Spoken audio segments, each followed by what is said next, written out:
হিসাব ছিল সহজ, আউট হইলে হবে কিন্তু বল ঠেকানো যাবে না, জিততেই হবে এবং সেটা 12.1 ওভারে। লড়াই করা উচিত ছিল গোল্ড মেডেলের জন্য, কিন্তু এক পর্যায়ে বাংলাদেশের খেলা দেখে মনে হয়েছে তারা আসলে গোল্ডের জন্য নয়, বরং তারা খেলছে রূপা পাবার জন্য, একটা সান্ত্বনামূলক জয়ের জন্য। অবশ্য সেটাও করতে পারেনি শেষমেশ, বরং দেখিয়ে দিয়েছে আফগানিস্তান।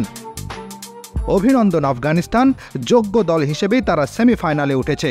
12 ওভার 1 বলে বাংলাদেশের দরকার ছিল 116 রান, কিন্তু বাংলাদেশ সেটা করতে তো পারেনি। বাংলাদেশ সুপার 8-এ যাবার মতো দল ছিল কিনা এটাই এখন আসলে একটা প্রশ্ন হয়ে দাঁড়িয়েছে।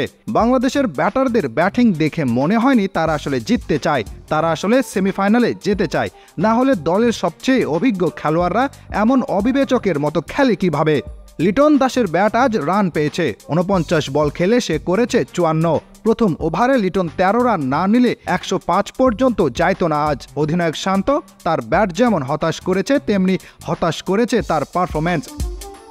সাকিব আল হাসান বিশ্বসেরা খেলোয়াড়, এই ম্যাচে তার ব্যাট থেকে একটু সাপোর্ট দরকার ছিল, কিন্তু হতাশ করেছেন তিনিও।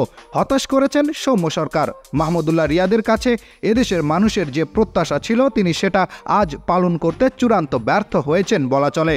তার খেলা নিয়ে বেশ বছর ধরেই সমালোচনা হয়, আজকের খেলা সেই সমালোচনায় আরও বেশি ঘি ঢেলে দেবে। 19 বলে 43 লাগে কোয়ালিফায়ে, 6 বলে 4 নেওয়ার মানে কি? এমন মুখস্থ ক্রিকেট কেন খেলে এরা? মাহমুদুল্লাহ যেই বলগুলো খেলেছেন সেগুলো তিনি না খেলে যদি রিশাদের দিয়ে একটা কুইক চার্জ করার ট্রাই করতেন তাহলে হয়তো বেটার কিছু আসতো। তাহলে আজকের খেলার সমীকরণই তো ছিল এমন, হারলে হারবো কিন্তু বল খাবো না। এটা খুব সাধারণ একটা কৌশল। পাড়ার খেলায় আমরা বলি না আউট হইলে হবি কিন্তু মাইরা খেলতে হবে, বল নষ্ট করা যাবে না। এই ট্যাকটিক্সটাই দরকার ছিল এখানে। মাহমুদুল্লাহ 9টা বল রিশাদরে খেলাইতো, আর রিশাদ যদি সেই 9 বলে 20 রান আনতে পারত তাহলেও হয়তো ভালো কিছু হতো। কিন্তু এমন খেলাতেও বাংলাদেশের ব্যাটাররা আগে এসে বল ডট দিয়ে নিজেকে সেট করে নিচ্ছিলেন, যেন সেমিতে যাবার, ম্যাচ জেতার কোনো ইচ্ছা বা আগ্রহ নেই তাদের। তবে সব কিছু ছাপিয়ে আফগান দলটাকে একটা ধন্যবাদ জানাতেই হয়। ম্যাচ শেষে যেমন রশিদ খান বললেন, এটা আমাদের স্বপ্ন ছিল, বিশ্বকাপের সেমিফাইনালে পৌঁছে আমরা আমাদের স্বপ্ন পূরণ করেছি।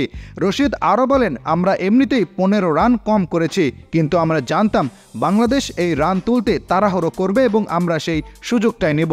যেভাবে প্ল্যান করেছি সেভাবেই কাজে লেগেছে সব কিছু। রশিদ খানদের প্ল্যান কাজে লাগলেও বাংলাদেশের কোনো প্ল্যান কাজে লাগেনি।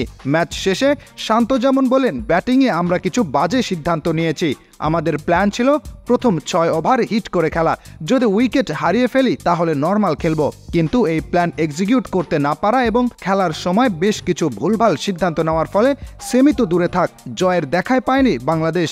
আর কত এদেশের ক্রিকেট ভক্তরা এমন হতাশ নিয়ে দলকে সাপোর্ট করে যাবে? বাংলাদেশ কি কোনোদিন এই সমর্থনের মূল্য দিতে পারবে?